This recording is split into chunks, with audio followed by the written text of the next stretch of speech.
evening. On behalf of Eco Canada, welcome to our last Tutti a Tavola cooking experience for the summer.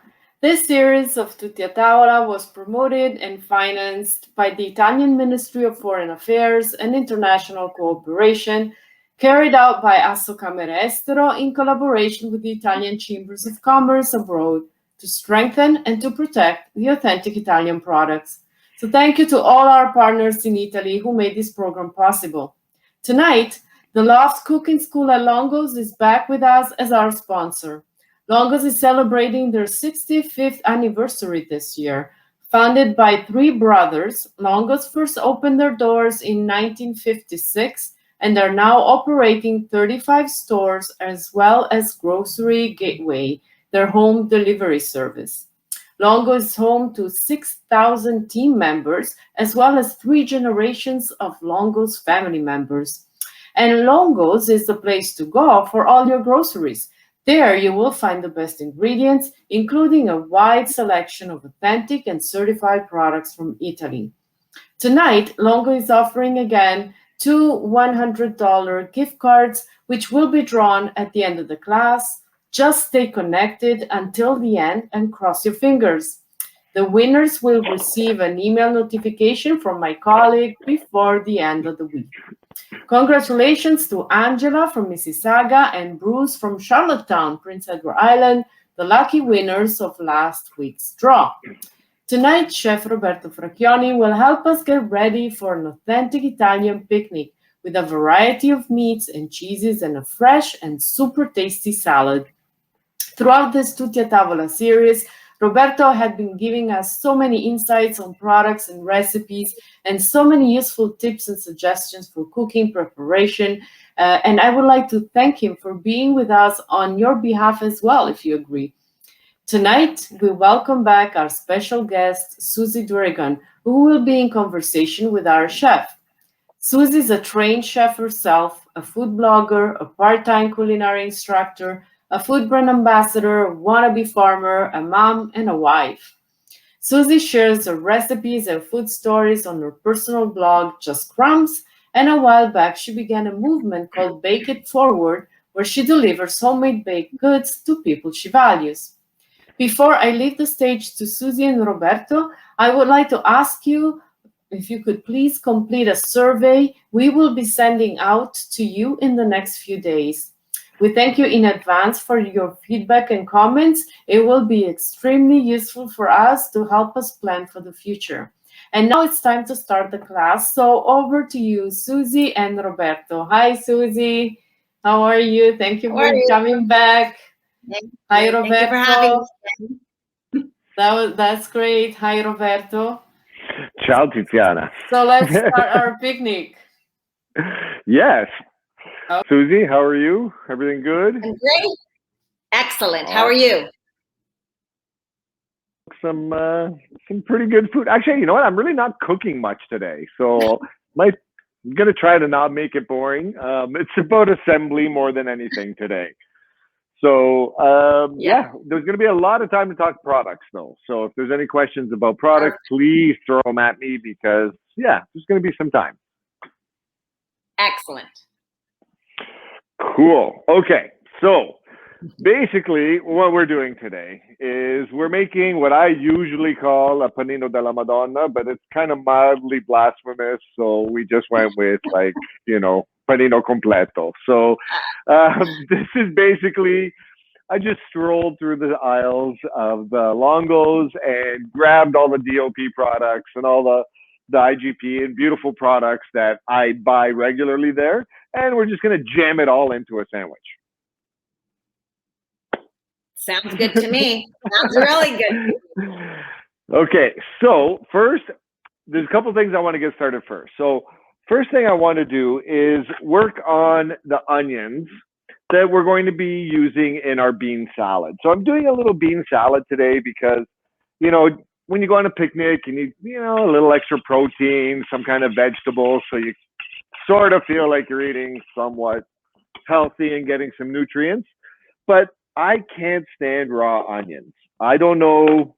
I don't think I'm the only one, but raw onions to me are just like so gastronomically offensive that I stay away from them. As seriously, like you think of a Greek salad, right? It's beautiful. It's moist, crispy cucumbers and nice ripe tomatoes and super salty feta, beautiful pickled Kalamata olives, and they're all beautiful flavors. But then you get a mouthful of red onion in there, and it's just like horrible, horrible, horrible. Am I wrong? Like, I'm not the only one. I can't be the only one who doesn't like raw onions. You know what? But I have to say, with when you're using red onions, I mean, I've seen people bite into an onion like an apple, and that's like, oh man. But red onions are a little bit sweeter. So I think if you're going to use anything raw, that's probably the best one. For sure. But I don't know. I really, really, really don't like them. So what I'm going to do, and because, I'm up here talking about how I do things, this is what I'm going to do. So I'm just going to do a little dice of a red onion. So this is the joy of, being the guy behind the camera, in front of the camera. So a very fine dice of red onion, as fine as we can get it, because again, we don't want the onion to overpower our bean salad. Our bean salad, we want it to taste like beans. We want it to taste like the tuna that's going in there. So we don't want the onions to be too overpowering. So what we're going to do is we're going to cook it, but we're going to cook it with acid. So a little bit of the red wine vinegar, the Curato Longo's red wine vinegar. And you can use white vinegar if you want, but the red vinegar just helps set the color. And what we're going to do is just sort of cook these in the acid. And this only takes about 10 minutes. And what happens is the red of the vinegar really sets the color in the red onions. And this goes for anything that's red. Keratin is the ingredient that makes vegetables red. So when you're cooking beets, you put some acid in your water and they become like super red. So that is going to be a pretty little part of our salad. Roberto, can I interrupt you for 1 sec? Absolutely. Sorry. Someone just asked, a lot of people are saying they don't like raw onions, but someone asked if you have a trick for not crying when you cut your onions. Absolutely. There's a few tricks. So 1, cut with a sharp knife. 2, cut quickly. But 3, make sure your onions are cold. Ooh. The most important is airflow. So the reason your eyes like tear up when you cut an onion is that when you cut an onion, it releases sodium dioxide, which is a gas. And that wafts up and into your eyes and mixes with the water that's on your eyes. And it makes like a very mild acid solution. So then your eyes water to try and flush that acid off. So if you have a cold onion and a sharp knife, it's just like a stick of butter. If you take a stick of butter at room temperature and you go to like break it, it just kind of mushes. But a stick of butter right out of the fridge will snap. And that's what happens to the cells of the onion when you're cutting a cold onion. They cut a lot cleaner. If your knife is sharp, you'll cut even cleaner, which will, both of those things will produce less sodium dioxide. It'll produce less of that gas. And like I said, more importantly, airflow. If you have a ceiling fan in your kitchen, turn your ceiling fan on.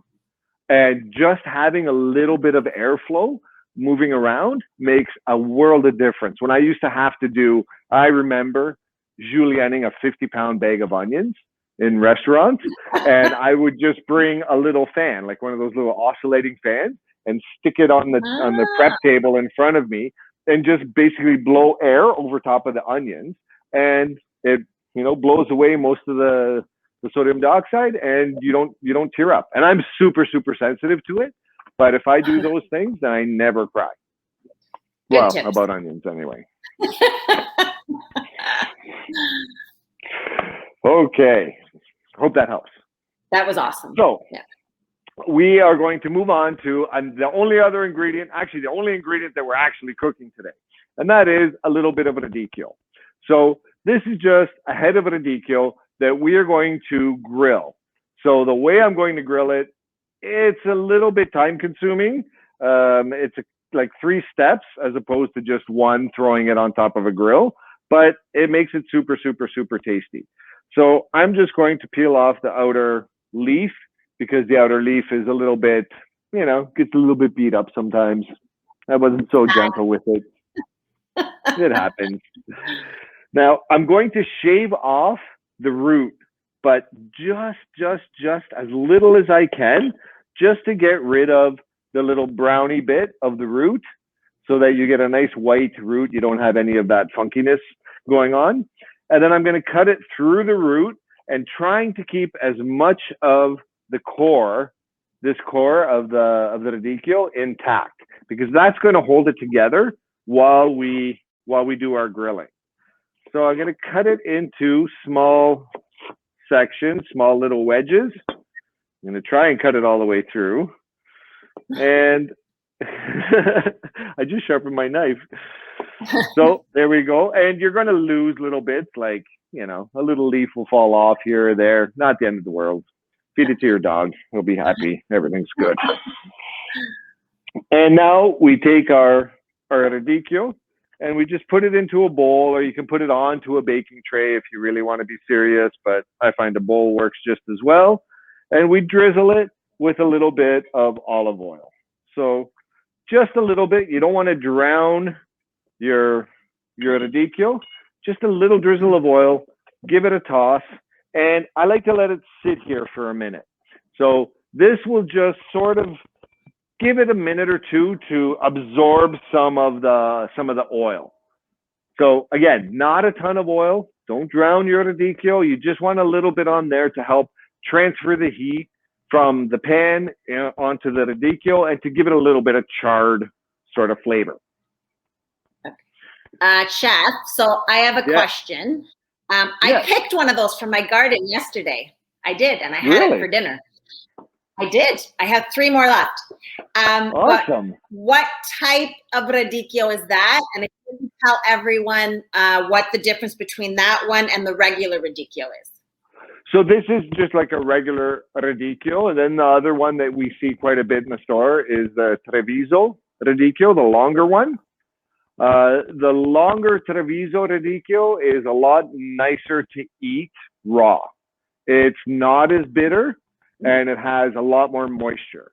Whereas this type of radicchio, the little ball regular radicchio, they are quite bitter. So with this, I like to cook it, and it's very compact. You can see like the leaves are very tight, whereas the Treviso radicchio is a little bit more open. So yeah, this one I almost always cook, and the Treviso is for raw, like in salads. If you're going to throw it raw into a salad, then yeah, I use the Treviso. Which one did you have? Oh. I had that one. Nice. And I eat it raw. How was it? Ooh. I love it. It's good. You know, I find the radicchio is kind of like fennel. Either people love it or they hate it because it's kind of bitter. But this preparation method, it's kind of nice because it takes away a lot of the bitterness that comes with the radicchio. So for some people, it's a little offensive how bitter the radicchio is. So this way, it just kind of softens it up. And it allows me to use one of my other favorite ingredients, which is, aceto balsamico di Modena. So, real balsamic vinegar. Okay. So I'm just putting this into a grill pan. Now, you can do this on a barbecue, absolutely. With the weather outside, I'm not going to take the chance today. But it works even better in a grill pan. Because this is a moist heat method of cooking. You're not blasting super hot air at it, so it doesn't dry out the radicchio. And it just, like I said, gives it that nice little charred flavor on the outside. So we're just going to let that cook. And what am I going to do in the meantime? I'm going to cut my celery. So one of the other ingredients for the bean salad. While you're cutting your celery, someone asked how long you have to let the radicchio sit. So just like a few minutes, like 5 minutes, maybe in the oil. Yeah, not even a minute or two. I just like having it so that the oil sort of penetrates in between the leaves. So 5 minutes is a little excessive. I don't think you need it for 5 minutes. Just a minute or two. You just don't, if you drizzle it on and put it on right away, what happens is a lot of the oil that kind of worked its way into the leaves just runs right out again and goes in your pan, and you don't get the benefit of having that oil on the inside of that radicchio leaf. Gotcha. So yeah, just a minute or two. Okay. So I'm going to talk celery for a second. When I do celery raw, I don't use these. So the outside stalks, I don't use those. Again, the flavor, it's very bitter. It can be very tannic. I just go inside and I pull out the inside little yellow branches that are on the inside. And these are honestly like my favorite thing, one of my favorite things in the world to eat. It's really hard not to pop this in my mouth right now. The inside yellow leaves are so sweet. They're completely different than the flavor of the outside of the celery, the outside stalks that are really green. So when I go to the grocery store, I always just look for the ones that are like have the outside pieces peeled off, kind of open them up a little bit and look for a nice yellow core in the inside, because the yellow celery, not only is it sweeter, but it's also a lot like the strings that are in the celery aren't as big. They're not as developed. So it's a lot more tender and it's a lot easier to eat. You don't get those, like, you're not flossing your teeth while you're eating. So what we do is we just flatten it with our thumbs, with our fingers. So it's not, and this is the other thing that is nice about the insides, is that they flatten really nice. They're nice and thin. So you can get a really nice small brunoise. Now, the challenge is, you only get so many of these pieces of celery. So if you have to do a lot, you don't want to go buy 9 heads of celery. But if you can, start with the inside pieces and then work your way out from the inside. So nice, fine brunoise. Again, we want nice small dices on this because we don't want any one flavor to sort of, really stand out in our bean salad. So little brunoise is done, and into a mixing bowl. Okay, so celery's done. Our onions are cooking.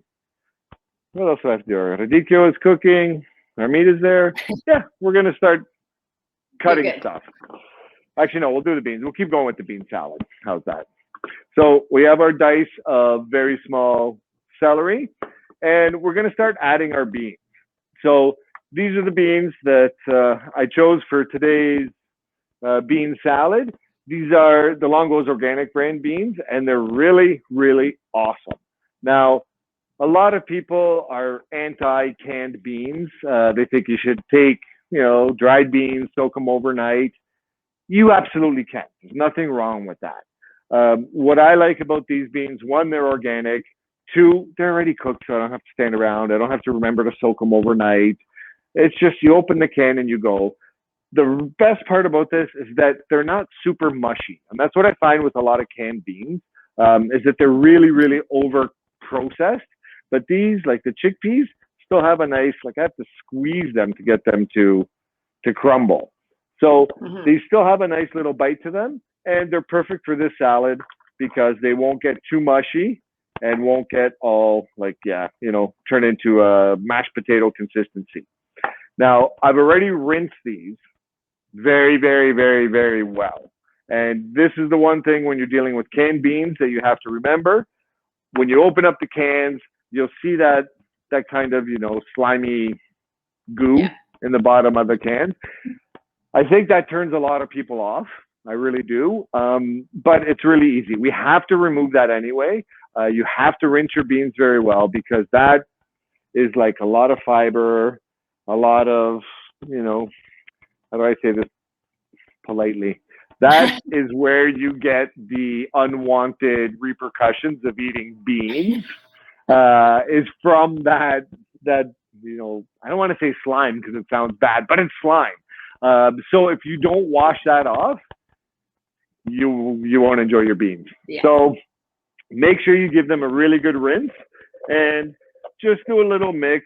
I usually do a little less black beans than the chickpeas and the white beans, just so that it doesn't look too black. You want the black to be a little, interlace of black beans. You just don't want it too dark, or else it just looks doesn't look bright and summery and doesn't look as nice.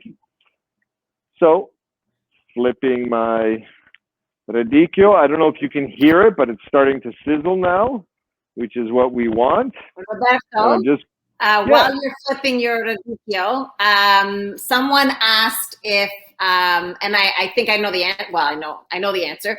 They asked about measurements because you're kind of throwing a bit here and a bit there.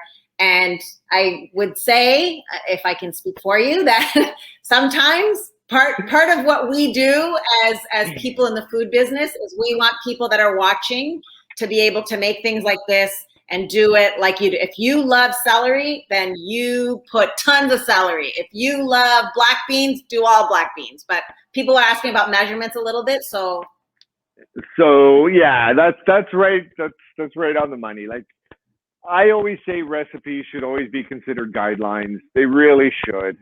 If you, like you said, if you love celery, put a ton more celery in here. It's not going to ruin the dish.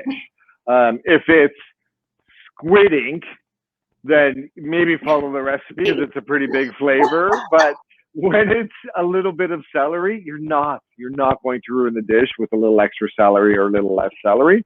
As far as the ratios, I had about, a heavy tablespoon of celery and about a half a can each of the beans.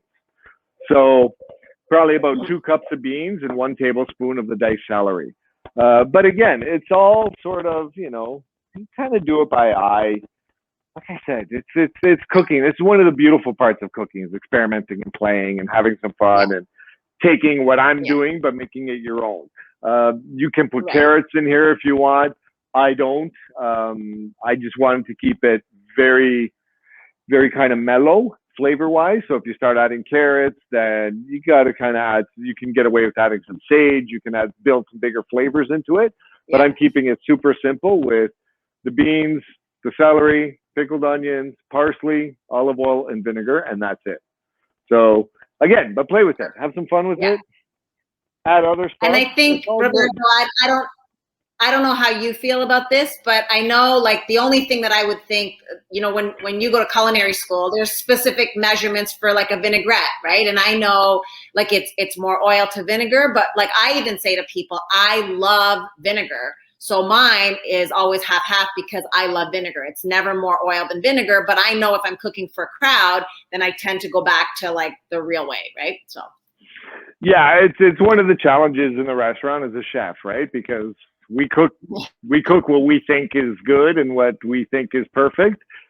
But a guest like yourself comes in and thinks that, the vinaigrette is bland because it doesn't have enough acid, or vice versa. You can get someone to say, oh, that's too acidic. Oh, you're going to burn my teeth. So it's kind of a challenge, but it's the game we play. We generally, not professional chefs, but most home cooks, cooking for the same people. So we can figure out their tastes and kind of work towards it. So we're not offending our own family members, because that would be real bad. Okay, so we're going to move back over to our radicchio. So our radicchio is cooked, and you can see it just has some light little grill marks on it. And we put it back into our pan. And this is why we keep the roots on, so that we can pick them up and they sort of stay together, right? You can just hold it and they stay together, so they're a lot easier to, that's hot. They're a lot easier to handle. So what we're going to do now is we're going to give it a little drop of the balsamic vinegar. So this is the balsamic we're using, the DOP balsamic vinegar of Modena. So Modena, again, this is something that I find a lot of people get confused with, because you go to the aisles in the grocery store, and all grocery stores are very, they carry a lot of different products at different price points, because that's what they have to do. And there's a lot of different products out there. There's a lot of vinegars that are balsamic with a K vinegars from Italy. There's authentic Italian balsamic vinegar and 100% Italian balsamic vinegar. And it's all very, very, very confusing. But What's not confusing is looking for the DOP label. Once you see the DOP label, you know that you're getting the right thing. You know that it's the real thing. And it's kind of important because it is sort of it's sort of set the standard for balsamic vinegars. When you think of balsamic vinegar, everyone knows that balsamic vinegar from Modena is the real deal. So you might as well buy the real stuff. Stay away from the glazes. Like I see a lot of like balsamic glazes. I'm sure you've seen them too, right? In the grocery store. Yeah. I remember making them as a young cook. I was working in a restaurant with a chef who was, not very Italian. And we used to do balsamic glaze where we'd take the big 5-gallon jugs of balsamic vinegar. Wow. Yeah. There was like Coke. It was like drinking Coca-Cola. It was so acidic. And then we would dump in a cup of sugar and then just boil it until it became reduced into a glaze. If you buy the real thing, you don't have to do any of that. You don't have to waste your money on sugar. You don't have to sit there and simmer it on your stove for 6 hours and make your whole house smell like balsamic, which isn't a bad thing, but it's just a lot easier. And in the end, less expensive to buy the real balsamic vinegar. So we drizzle a little bit on top and then we put it back on the grill. Now, what we're doing here is we're cooking the balsamic vinegar. We're cooking the radicchio a little bit longer, but more importantly, we're cooking the balsamic vinegar. And this will get it super sweet. The charring, the blackness on the radicchio, like it goes kind of fast. So you got to pay attention. Can't walk away from it. But you'll get a nice dark color on your radicchio and you get this wonderful flavor. Like it smells awesome right now. Like just standing here, I want to eat one. I'm kind of hungry. I should have ate before this class. Everything's making me hungry today. So Roberto, sorry, I'm going to interrupt you for 1 second. When you showed the bottle of vinegar, it was a bit bright, so you couldn't see the label. If you can just show it again, it's a bit bright. So, but see I just want people to see. You can see the designation there. So, a little bit further back. I think it's just a bit too bright for people. But you can see the label. You can see the designation. So I'm going to put this up here too, you guys, so you can see mine. I printed it off so you can see, here we go, the DOP and the IGP labels. So these are the things you're supposed to be looking for on the products that you buy. Yes, absolutely. And they're very important because, as I said earlier, there's just labeling in Canada where there's a lot of companies that play very fast and loose with the labeling. And it's maddening when I go there and I see authentic Italian, Italianissimo, and every label has the red, white, and green flag on it, or the color scheme is red, white, and green. And then you turn it around, you look at the back, and produced in Markham, Ontario, and it's just like, come on, like, so, which is, again, I'm not saying those products are horrible. Don't want to get in trouble. I'm not saying they're bad, but they're not authentic. And there's been a movement, I think, recently for people who really want authentic cuisine. In Canada, I mean, Canadians are very well traveled up until a year and a half ago. And we've all eaten in fantastic restaurants. I mean, it's hard to find somebody who hasn't been to Italy at least once. And they want those authentic ingredients. They go out to Italian restaurants because they want authentic Italian food. They want to cook authentic Italian food in the restaurants. And Italian cuisine is so ingredient driven. Like really, it's all about the ingredients. So you want to get the most authentic ingredients, and that's what those DOP and IGP logos are there for. They're for the people, to guide them and to inform them that these are traditional, authentic, certified products that you can't go wrong with. Okay. So our radicchio is cooked now. You can see it's all kind of black and charred, and it smells awesome. I wish we could do this in person so you can smell it. And I'm just going to give it a stir to sort of soak up the little bit of balsamic that was left in the bottom of the mixing bowl. And we're just going to put it off to the side and let it cool down. All right. What should we do next? we're going to start putting our panino together. All right. So to assemble the panino. Now, it sounds very silly to say we're going to spend, 20 minutes assembling a sandwich. Really, it's a sandwich. It shouldn't be that hard. But it is. It is to do it properly. Right now, in the past 5 years, there's been a big movement with Michelin-starred chefs in Italy who are opening casual dining restaurants. And they put as much energy into a panino as they do in a fine dining meal that has 18 elements and 14 moves to plate on it. As much thought and love goes into these panini. So that's what we're going to do here today. So we are going to start with a little, this is the rosemary focaccia. And I usually use focaccia for these sandwiches because it's just a lot easier to eat. And you'll see by the time we're done, it's going to be kind of tall. So we want to make it as easy to eat as possible. So I'm just going to do a half one. So I'm going to cut my panino in half, my loaf of bread in half, and I'm just going to take off the crust on the one side, just because it makes it, like I said, a little easier to eat and a little easier to assemble. Now, what I'm going to do is I'm going to cut it in half, but not really in half. I'm going to cut about a half of an inch from the bottom of the focaccia and leave a nice big piece on the top.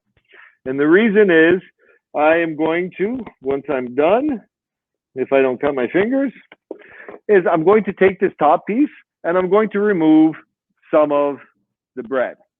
Now, my nonna would roll over in her grave if she knew this was going on, but I'm not throwing this out. This is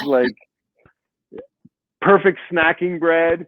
Worst case scenario, you dry it out and you make breadcrumbs out of it. But for our sandwich, we want to have a little less bread. Now, the focaccia from Longo's is very tall. And like I said, it's delicious. But by the time we're done, if we don't remove a little bit of the meat of the bread, it'll be as tall as my head. So we're just going to take a little bit out. So when it comes to building a panino, or a sandwich, we'll call it, there are some rules that make a good panino great. Now, the first thing is moisture. And a lot of people don't think about moisture when they're putting panini together, but you need some moisture in your panino. If not, it's dry.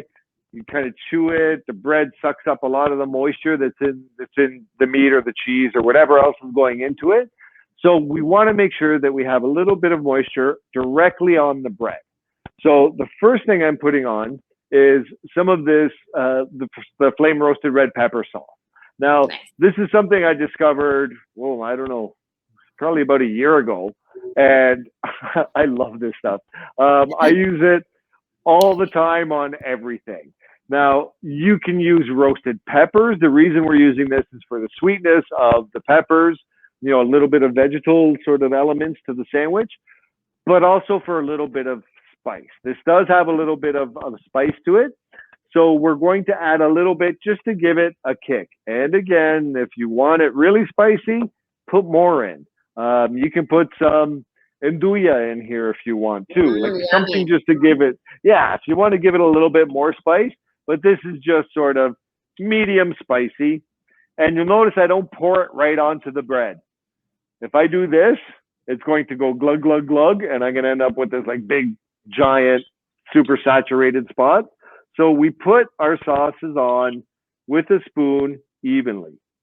Okay, you can see how it's nice and even, back of the spoon, spread it out, and go right to the edge.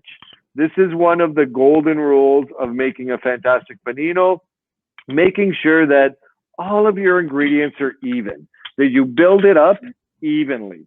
It is, for me, crazy making when I get a panino that all the ingredients are all the meat and cheese is piled super high in the middle, and then the outside, there's no meat. Yeah. Like it makes no sense, and it's not hard to do. It just takes a little bit of attention, a little bit of attention to detail, and a little bit of care.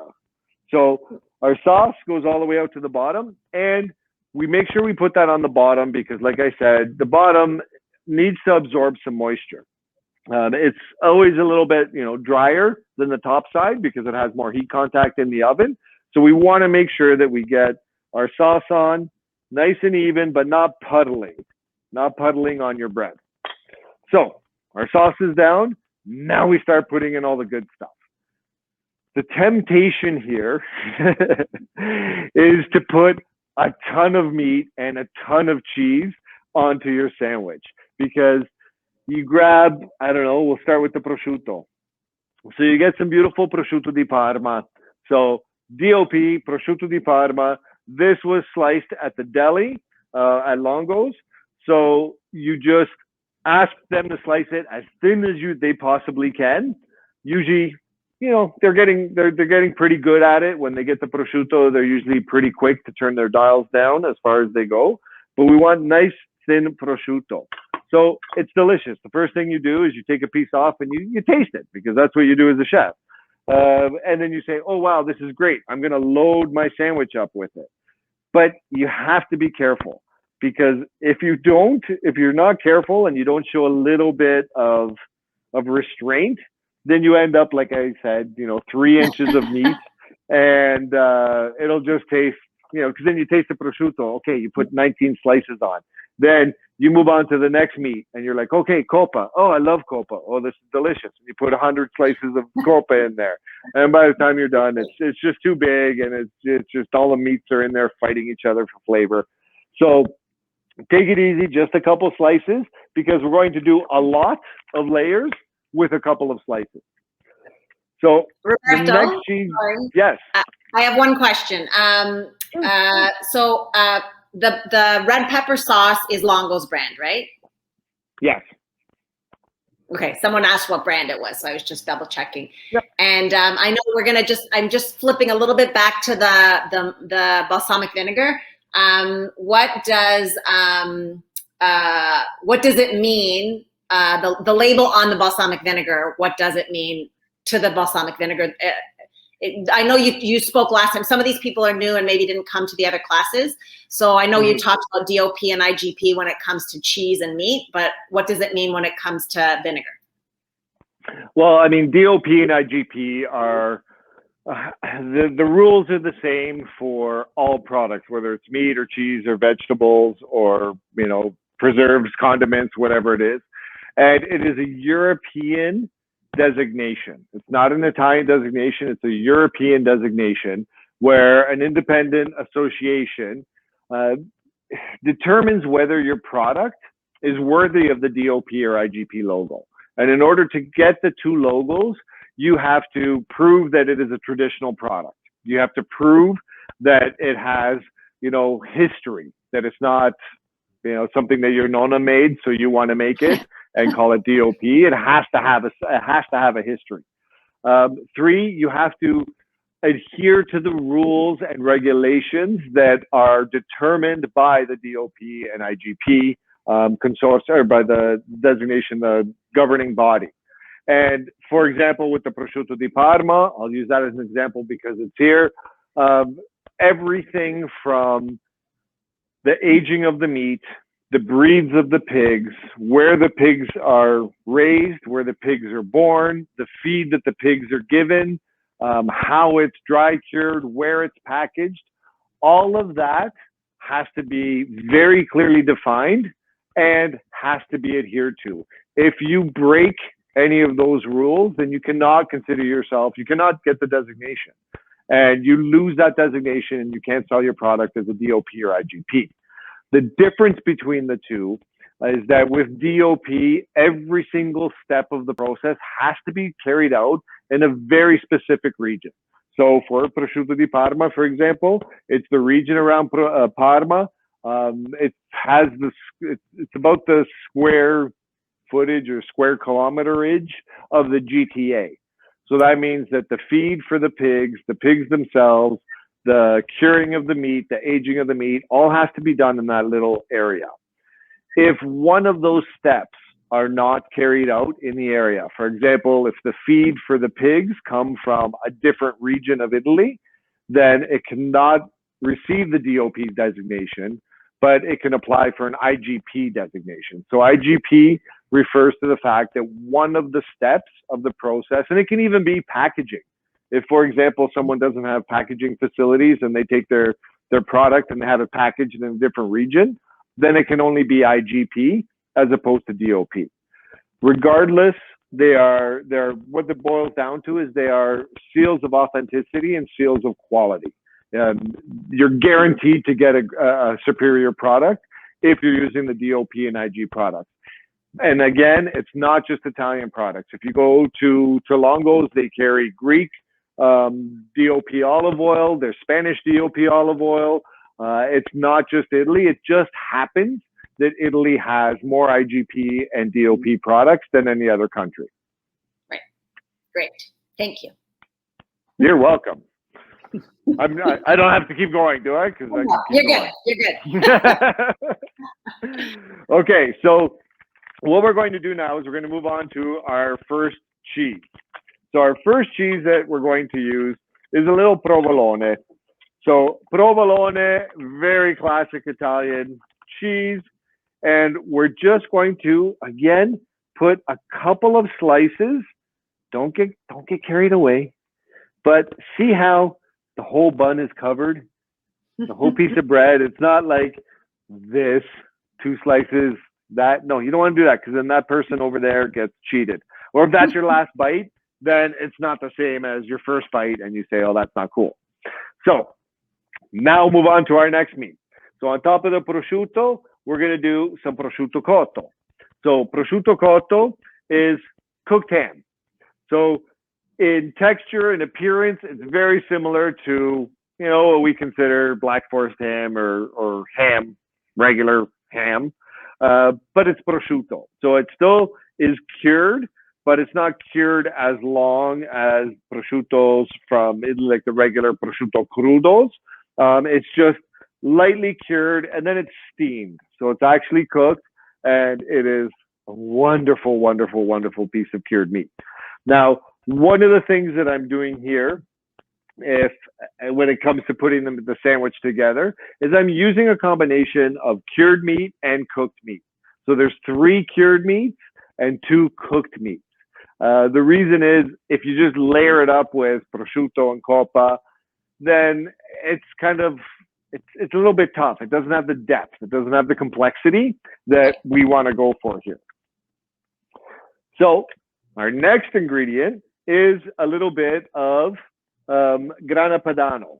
So Grana Padano, a lot of people consider it to be, sort of the inferior aged cheese to Parmigiano Reggiano.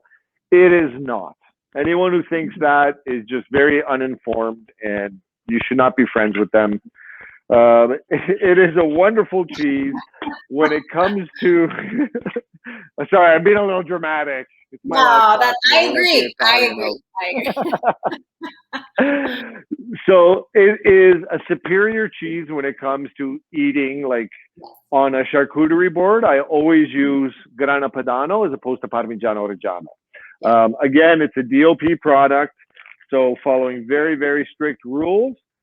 And we want to get the cheese, this hard cheese, onto our sandwich. So the easy thing, the, sort of thought that a lot of people would have is to grate it. Because unless you have a really sharp knife and, you're really good with your knife, it's hard to sort of shave your Parmigiano or your Grana nice and thin. So if you don't feel comfortable using a knife to do it, we just use a vegetable peeler. So come on, focus. There you go. So a vegetable peeler, and we just peel our Grana Padano. So the reason we do this is 1, it's nice and thin. 2, it's not messy. So when you use grated cheese, if I were to grate the Padano when I put it on here, then when you're eating it, all those little shards of cheese just sort of fall out and they fall on your lap. And if you're having a picnic, they fall on your blanket and then the ants are there. And it's just It's no fun for anyone. So Oh, shaving it with a with a vegetable peeler just works way, way better. Way better. So there was Sorry, a question, Chef. Yes. There was a question about why you prefer the Grana Padano over Reggiano on a cheese board. So with Padano, with the Grana on a cheese board, it's softer in texture, it's softer in flavor, and when I make a cheese board, I like to have an array of different sort of strengths of cheese. So Padano, Grana is like sort of on the more softer, sweeter, more approachable spectrum, whereas Parmigiano Reggiano is a little bit more in the middle. But I would rather put a Pecorino there. I would rather use like a Montaggio or something that has something a little unique. Grana Padano, when you cook with it, it's not as good as Parmigiano Reggiano because of the moisture content usually when you have a pasta, and it happens all the time in restaurants, like all the time, where they'll say Parmigiano Reggiano on the menu, but they're actually using Grana Padano because it is less expensive. It melts a lot better, Parmigiano Reggiano, but it is more expensive. So a lot of times restaurants will use Grana instead. You can always tell by the bottom of your bowl. So if you're having a pasta and they've used Grana Padano instead of Parmigiano Reggiano, then it will all kind of like stick to the bottom of the bowl, and it'll be like very obvious that it's Padano. So like I said, I prefer the Grana in its uncooked natural state because it's just a lot more approachable. Okay. Perfect. So our next meat, I got to keep moving or else we're going to be super late. I know. Sorry. Oh, no, it's okay. I love it. So this is a little bit of Coppa Piacentino. So Coppa is one of my absolute favorite pieces of cured meat. I'm from Piacenza, so I do have a little bit of a soft spot for it, but I love the flavor of it. It is similar to Capicolo, very similar. It comes from the same cut of meat from sort of the neck, and it kind of extends a bit down into the shoulder of the pig. But it's cured completely different. The spices that go into it are completely different. And it's not, Capicolo tends to be much spicier, whereas Coppa is much sweeter, like warmer nutmeg kind of flavors going on. So our next cheese is a little bit of Pecorino Romano. So Pecorino Romano, if you're unfamiliar with it, you should get to know it. It is a wonderful, wonderful, wonderful cheese. It tends to be on the salty side. It's Pecorino Romano is one of the oldest cheeses in Italy. Plinty the Elder used to wrote about it. So it's been around for a very long time, and it's always been a little bit on the salty side. So you have to just sort of be a little bit, I don't know what's the right word, restrained with your Pecorino Romano, unless again you like really salty stuff. Then hey, go crazy.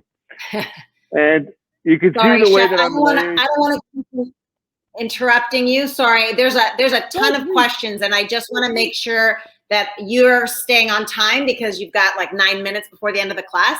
But also, there's some people that have been asking questions, and there's a ton of questions. So we will get to them, and hopefully if we don't get to them, we can get to them after. But one of the questions was also, since you're using prosciutto and salami, they're asking if there is a non-pork alternative. You're using mortadella now. So I think bresaola would be the only answer. I don't know unless you think of something else. There are a few, cured beef options as opposed to pork.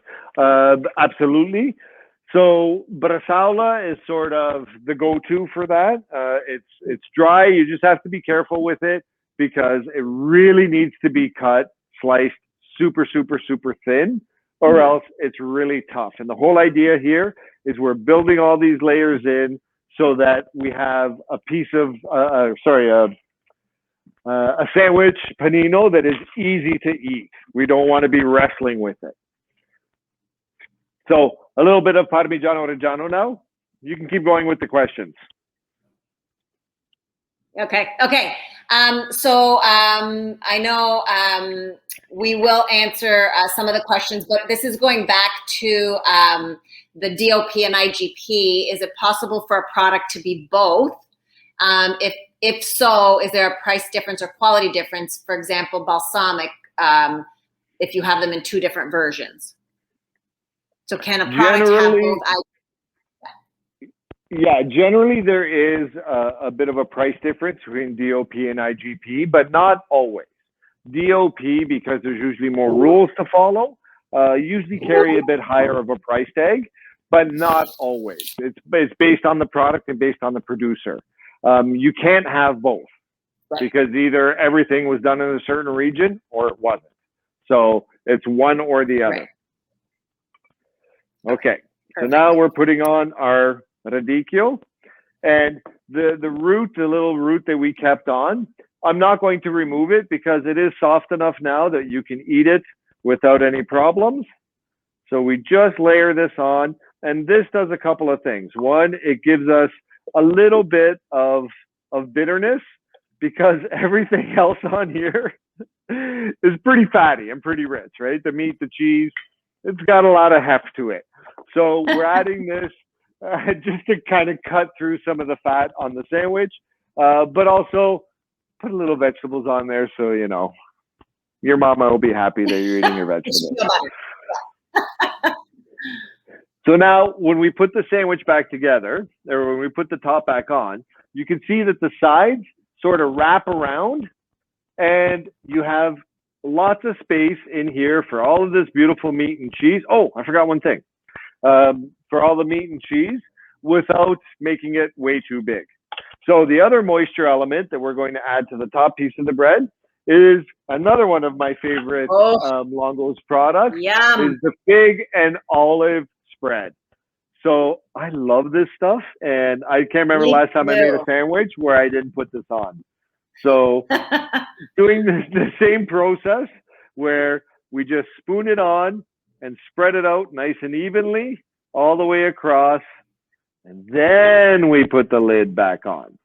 Now, ideally what you want to do is compress this slightly, not too much, and then wrap it in saran wrap and fire it in the fridge and leave it in the fridge for a few hours at least. During that time, it just allows the moisture to suck up, to absorb into the bread. You have time for the cheese and the meat to kind of, you know, get soft and kind of push each other's flavor into the other ingredient. And it just makes for a delicious bit of sandwich. So our last ingredient, I got to move it here because I'm running late, is a little bit of tuna in oil. So the opening is on the bottom, but that's what it looks like, the Rio Mare.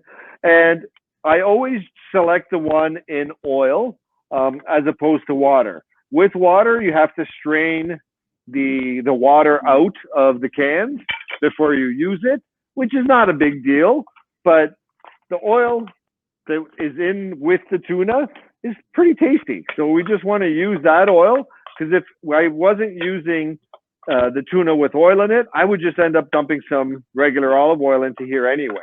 So I might as well use the tuna flavored oil and make a wonderful little bean salad.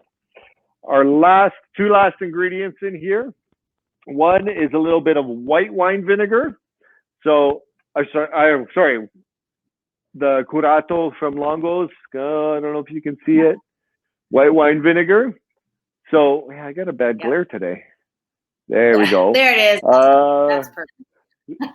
So I'm using white wine vinegar as opposed to the red wine vinegar from before, because if you use red wine vinegar, it tends to make it kind of dark, right? Like just the color is a little bit dark, and I want to keep it as bright as I possibly can. So now we have our sort of lightly pickled red onions, and we're going to take a little bit, strain off the vinegar and just put a little bit of the onions in here. And with the vinegar that's left over, I usually keep it, and then I use it for salad dressings and for any other ingredients or any other recipe where I need a little bit of vinegar. It just gives it a little extra flavor. Yeah. Last ingredient, straight up old flat leaf Italian parsley. You can tart this up. I've done this same salad before, this bean salad, where I'll put fresh thyme and I'll put a little sprig of rosemary. I'll do a little bit of fancier herbs, we'll call it. But I think parsley is so underrated. It's such a beautiful flavor. It's clean. It's bright. It's absolutely delicious. So we're just going to do some straight up Italian flat leaf parsley, and I'm picking the leaves. Please always pick your parsley. It's crazy making to me when I see someone just take the whole bunch of parsley and just start chopping right across the top of the parsley, getting all those stems and stalks into their food. There are some applications for the stalks, but when you're just looking for some nice splash of green and some nice pure, clean parsley flavor, stay away from the stalks. Just use the leaves. Okay. Okay, so there's a couple of questions, Roberto, as you finish off, because I know you just have a couple minutes. Someone asked the last spread that you used, I think the screen froze, so that was the fig and olive. Yep, that was the last spread that he used in the sandwich. And someone else also asked for a substitute for beans, but I don't know if you can do that. A substitute for what? Kind of turns into for the beans. Oh, I mean the tuna salad. You can do this tuna salad with, with fado, for example. If beans aren't good, you can do a fado salad. You can use pearl barley, any kind of grain. Yeah. The reason that I do this is because it's just a little bit of bulk to the picnic. Yeah. So but any grain will work. Any grain will work really well. So I just wanted to showcase the organic beans because, like I said, I really, really, really like them. So once this is sat in your fridge overnight, it becomes much more, how should I say this, solid. All the meat and the cheese will kind of come together and be nice and homogeneous, but it's kind of, my camera's doesn't give you enough definition. It looks much prettier in real life. So what I usually do when I'm packing this up, if I have like a long piece like this, I'll just cut it, wrap the whole thing in parchment paper, and then that way when you get to the park, you can just unwrap the parchment paper, everybody grabs a chunk, and off you go. Okay, so I'm just putting my tuna bean salad on. And check your seasoning, of course. Like I have a lot, the tuna tends to be not salty, but salty-ish. So I'm not adding much salt or pepper, but always taste it. And if you want, give it a little turn of salt and pepper. And those are our two ingredients. We got a couple minutes for questions. Anybody? Beautiful. You make everything look so good. It's easy. I'm sure you would make it look even better.